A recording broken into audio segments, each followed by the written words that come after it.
Okay, welcome to round 4 of Watkins Glen. Again, doing this early because I won't be back off until the weekend of this race.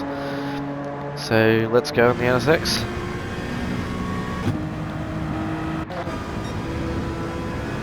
So first braking marker around the 200 metre board there. Latest at the Gran Turismo 7 sign, and again this lap guide, no wins for this one. So take that into account. Trail braking to the apex here, using all the curb, running it all the way out. So on this corner you can use your right tyres all the way to the edge of the curb. Don't go over it, otherwise you get, I think it's like a 1.5 2 second penalty.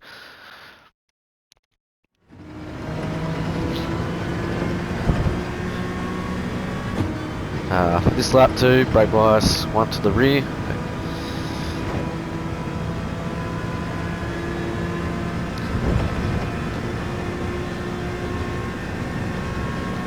Holding 5th up the hill. I use about the 300 metre board here to start tilting it in. So this is more of a no more than 50% brake. Again, because you find with the cars, if you go too much on the brakes, you'll get induced understeer, or the rear to come around. Tucking it in, bouncing it as soon as you can, get on the power. With this curb here, you can actually use more than what I did there. If I can work the cameras out. Again, keeping your left tyres on the curb, but then again, you got this next turn coming up. So you try not to dirty your tyres. Again, this is all about a hot lap.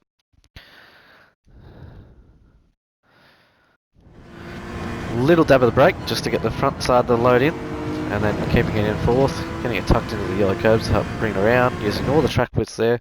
Again, don't want to be any wider than keep 2 wheels inside of the yellow line or the side of the curb, otherwise you will get another penalty. Good old Watkins Glen is good for that. Around the 200 metre board, or there's a little road just after it. Again, not full brake pressure, otherwise you will understeer wide. So just trail braking in the corner, getting it tucked into the apex, using all the track, use the gear to rotate it.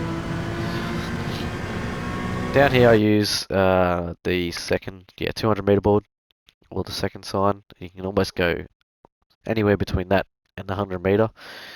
I like to tuck the car in here, according to World Tour Driver.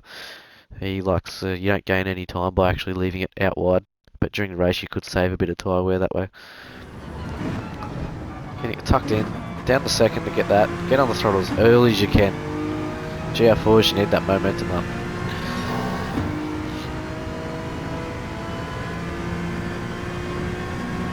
And leaving it in 4th here, about the 125 area. On the brakes, initially hard and then bleed off straight away. Tucked into the apex, get on the power as early as possible. Again, that's probably right on the edge of track limits there. So don't, or the word of advice is for this track, just keep it within track limits, especially during the race. About the 100 metre board, again, braking, tucking it in, keeping it narrow, and getting on the power as early as possible whilst keeping up that mid-corner speed. I use that extra gear there to rotate it. Around the 100 metre, I don't really use the brake. If I do, it's just a little quick dab. But yeah, I didn't even get off it there. Using all the track widths. I use, this is probably one of the trickiest corners I find in the game. The left sign, that billboard sign there, is kind of that indicator of maybe a quick dab on the brakes, get the front loaded up, that front left, and getting it tucked in.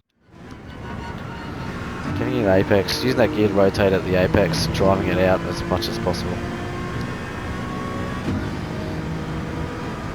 And that's a 52.6, so I reckon there's probably another couple of tenths in that. That was my first lap of doing this track in a couple of weeks, a hot lap, so blistering time coming out of the NSX, because I think most of our practice times around most cars are at 53 either side of it, so it may even be a good round, but look at that tyre wear there. I think, yeah, having it to the rear can help even out the fronts to the rear. But yeah, good luck for everyone in this round. Depending what the weather god produces for us. So again, this is on softs.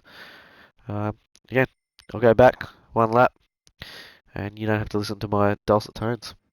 So enjoy.